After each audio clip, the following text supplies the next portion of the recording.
It's our top 5 subcompact luxury crossover list. Welcome to the Motormouth YouTube channel. I'm Zach. I'm Andrea. And we do these kinds of things throughout the year. It's great if you could subscribe and also follow along on Instagram. So we don't go 5, 4, 3, 2, 1. No. Some of the videos we do, but with these we just basically list our 5 because certain vehicles are good for certain things and others aren't, right? Yeah, so we'll take you through the pros and the cons of each and we'll let you decide which ones you like best. And then we'll also, after, you have to watch because we have some honorable mentions, some that didn't make the list but are still worth considering. So let's get into it. In alphabetical order, the first pick is the Audi Q3. This could probably be summarized as we talk about it with the Q5 in the larger category, kind of the best all-rounder and really the value choice. I know this is luxury, but this one actually does offer some value. Yeah, I mean, even that base trim comes with a lot of standard features. And one great thing about the Q3 is you can put regular fuel in this vehicle, whereas a lot of these luxury brands, it is premium. The other thing is last year they introduced a base engine that was cheaper, and then they also sold the one that we're talking about today. And they got rid of the base engine. I'm guessing not many people took them up on that.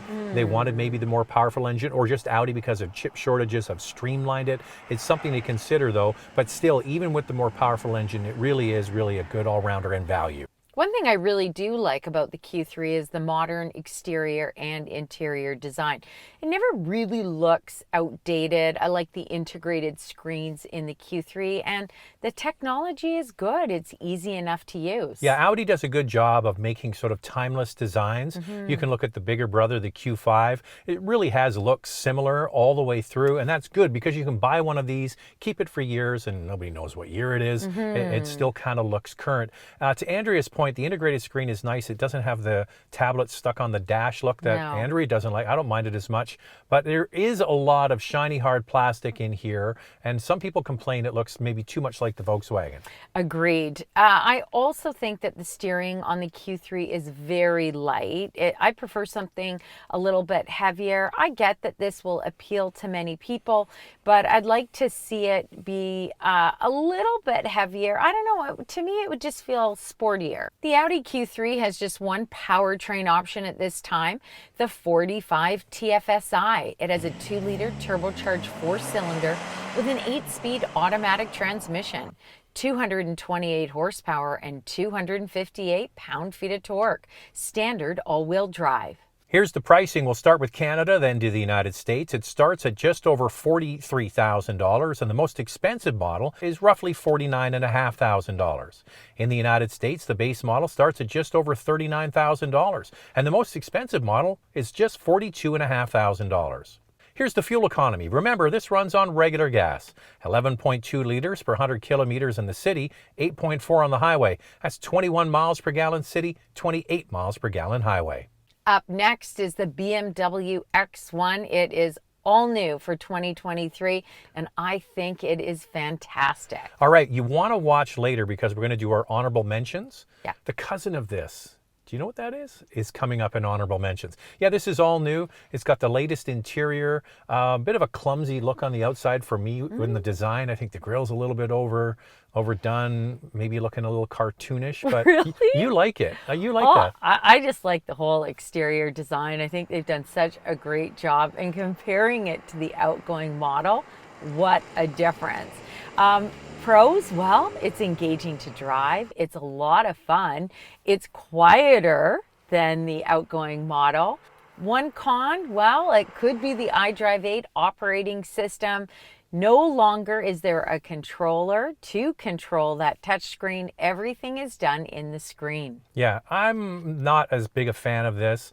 I loved having the ability to drive and just sort of manipulate the radio and the volume and everything. Now you have to reach to touch it. But anyway, it's when you're used to this, you miss it, to be honest with you. I wouldn't mind a few more buttons in it, you know, for heated front seats and a heated steering wheel. But everything is done in the screen, and there is a tab for the seats and climate control.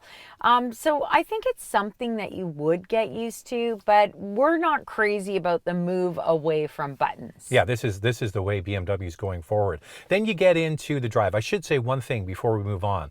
The wheels that are on the vehicle we had were not the correct wheels. They put winter wheels and tires on. It should be a different look. I'll show you what it really looks like. But when you get into the handling, it really is maybe the driver of the 5 we're going to mention. A lot of fun to drive and a great engine. And you can get this pretty well equipped with some packages. Our test model was around $45,000 Canadian, which is where the X3 starts. This offers a lot of space, this X1. The rear legroom is good. The cargo capacity is good. I think that there are people who may be able to stick with this subcompact class instead of moving up to the compact class for space. The X3 has gotten bigger. This X1 is bigger than the previous generation X3. To Andrea's point, that's one of the beauties of this class of vehicles. They really do a lot of things well, and people can get the premium experience and don't have to spend as much. The X1 has one powertrain option. It's a 2-liter turbocharged 4-cylinder with a 7-speed dual-clutch transmission, 241 horsepower and 295 pound-feet of torque.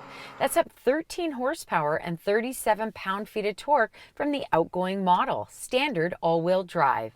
Here's the pricing. The X1 starts at $45,800 in Canada and $38,600 in the United States.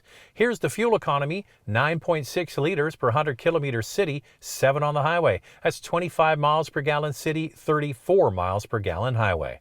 The next one may surprise some of you. It's the Cadillac XT4. When we had that one for a week, I didn't want to get out of it. Well, there's some negatives. It needs to be updated, especially the dash. Yeah. But a lot of people, I can hear the clickety-clack of the keyboard right now, Andrea. Who would buy a Cadillac? It's junk. Okay, just last week, J.D. Power came out with their dependability study.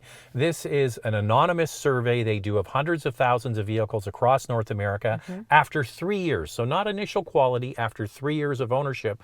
Cadillac is right near the top in terms of overall quality for their brand. So these vehicles are fun to drive. They have good amenities, and you know what? The numbers are in. Yeah, J.D. Power gives this XT4 an 80 out of 100 for reliability, which really is an excellent score. I had a lot of fun with it. I think that the drive is pretty sporty. The rear legroom is quite good. Cargo capacity is small, and you know what, Zach? That interior needs an update. It's very bland, and so does the tech. Yeah, the thing is, when you look at this dash compared to like the BMW we just showed you, it does look a little frumpy in comparison. The screens are small, but this is something that General Motors will work on. Yeah. On the positive side, a big part of the J.D. Power success story for certain brands is the way they integrate their infotainment screens and the connectivity. And if it's good, if you have good connectivity, it's easy to use, you score much, much higher in these surveys. And that's one thing General Motors excels at. Their infotainment system is simple to use. And I also think this XT4 with a different color interior might give it a little bit more pizzazz. Sometimes black doesn't always show an interior very well. The XT4 has a 2-liter turbo 4-cylinder engine with a 9-speed automatic transmission, 237 horsepower and 258 pound-feet of torque. Front-wheel drive and all-wheel drive options are available. Here's the pricing. The XT4 all-wheel drive starts at $45,500 in Canada and just under $40,000 in the US. Here's the fuel economy, 10.9 liters per 100 kilometers city, 8.2 on the highway. That's 22 miles per gallon city, 29 miles per gallon highway. Up next is the Mercedes-Benz GLA, and we're throwing in the GLB because they share the same platform. I really like both of them, but I prefer the GLB for its boxy design and the spacious interior, plus the option of a third row. That's crazy. This is the subcompact category. They made this boxy design for the GLB, and you can opt, it's an option. It's not too crazy expensive to get a third row in there. Now, I wouldn't put my mother-in-law back there. I wouldn't want to sit back there, but if you've got 2 little kids or you need to take little kids, to events on occasion, you might want to opt for that. We had the AMG version of the GLB, and it was a ton of fun. Remind me a lot of the Mini Countryman. The GLA has a nice drive as well. It's not as sporty as something like the X1, but where Mercedes-Benz really shines is in interior design. You really feel like you're getting a luxury experience. Well, when you look at this dash, you're like, bam, that's something, right? I'm going to show you not just the AMG version of the GLB, because that's in a totally different snack bracket, but it just shows you what's available. And then I'll also show you the regular GLA, and you can see that they have a very sort of class up look to them. Now, this is, I think, Andrea, one of those get it while you can. Yeah. Because Mercedes-Benz calls this dual screen controlled by a center wheel. Mercedes-Benz calls it the MBUX system. They're moving with their new products to, just like BMW, touch sensitive only. I kind of like this better. I still like having the controller there. I think a lot of people feel the same. There's quite a large screen now at the center console. We're seeing with Mercedes-Benz, and the GLC is coming up probably in the spring with a whole new look. So this could be the sweet spot for many of you with the GLA and the GLB. So you have to decide what you want. Mercedes-Benz is changing it up. Yeah, and the drive is very good, and it has a very crisp, lively transmission, so it can be the traditional Mercedes-Benz luxury, or it can be a load of fun if you want to amp it up and get that AMG version. You'll also find that the GLA and GLB, I'll throw that in as well, the rear seat legroom is very good, but the GLA lacks cargo space behind that second row. It seems that Mercedes-Benz for the GLA gave it a little bit more rear legroom instead of the cargo capacity. They had to balance it out. The vehicle's only so big. The base engine is a 2-liter turbocharged 4-cylinder with an 8-speed automatic transmission, 221 horsepower and 258 pound-feet of torque. The AMG 35 has 302 horsepower and 295 pound-feet of torque, and the AMG GLA 45 with 382 horsepower and 354 pound-feet of torque. Standard all-wheel drive in Canada, but there is a front-wheel drive option in the US. Here's the pricing. We'll start with Canada, then flip to the United States. So there's a lot of trims, and you can see all of them on the screen. The base model GLA 4MATIC starts at $45,000 and goes up to $63,900. That's the AMG version. And then the GLB starts at just under $49,000, and the most expensive version is $61,700. In the United States, the base model GLA starts at $37,500 and goes all the way up to $55,400 for the AMG. The GLB starts at $39,800 and goes up to $51,500. Here's the fuel economy for the GLA. 10.3 liters per 100 kilometers city, 7.3 on the highway. That's 23 miles per gallon city, 32 miles per gallon highway. The boxier GLB doesn't get as good economy, 10.7 liters per 100 kilometers city, 7.9 on the highway. That's 22 miles per gallon city, 30 miles per gallon highway. So make sure you stick around for our honorable mentions. We're wrapping up our top 5 with the Volvo XC40. If you're looking for a refined, smooth ride, quiet cabin, you'll find it right here with the XC40. Yeah, it's one of those vehicles that delivers on the traditional luxury, and then you throw in the traditional Scandinavian luxury interior. It has a look and feel different from all the others. So that's all good, Andrea. The downside is the seating position for the driver especially is really quite high. Obviously, they've targeted maybe female buyers, shorter people, and for someone like me that's tall, I feel like I'm like way over the steering wheel like that. Yeah, I noticed that when we were test driving, and I think for a petite woman, I think that she will absolutely love the feel of the XC40. But if you are a tall person, you might find it a little less comfortable. There's just not enough headroom. But I think you're right. It offers a luxury experience inside. Volvo knows how to make interiors, that's for sure. Not sure I love the infotainment system. It's something that you definitely get used to. You just got to figure out where everything is. Once you know, you will be fine. Same thing. It's all just touch sensitive for the screens. But a few years ago, maybe 2-3 years ago, Volvo switched to this new operating system that runs the back end of the screen. It's developed by Google. It's not Android Auto, it's a Google system. And boy, it's not easy to use. And that's one of the reasons, like we talked about, vehicles that have easy to use infotainment screens score much, much better. And if you look at the JD Power at the other end, Volvo's right near the bottom. Hopefully it's just got to do with the infotainment system and not mechanical stuff. And speaking of mechanical, this is one of the most powerful in this class. Yeah, I think that Volvo does a really good job with offering a refined drive. I wouldn't, in my opinion, I don't find it super engaging and sporty to drive, but I have people ask me all the time, what vehicle in the subcompact luxury class gives me a really smooth ride in a quiet cabin? And I always say the XC40. And speaking of that 2023 dependability study, Volvo has moved up in reliability. Last year, it was number 30 on the list. It's now 23. Hey, listen, Good to see an improvement, right? You want to, okay, let's just take all of that and then amplify it. Okay, you want quiet, you want smooth, you want powerful, and you want refinement, all the things Andrew just mentioned. Well, they'll sell you the electric version of it. I was going to say. And that's one of the things that's unique about this product is if you want full EV, they got that too. There are 3 powertrain options. The gas models have a 2-liter turbocharged 4-cylinder and a mild hybrid system with either the B4 powertrain with 194 horsepower or B5 with 247 horsepower. The XC40 Recharge, the pure EV, has a combined 402 horsepower and 359 kilometers, 223 miles of EV range. All right, let's get into the pricing. The base, less powerful 4-cylinder starts at $42,000 in Canada, and the most expensive gasoline model with the more powerful B5 engine is $59,000 in Canada.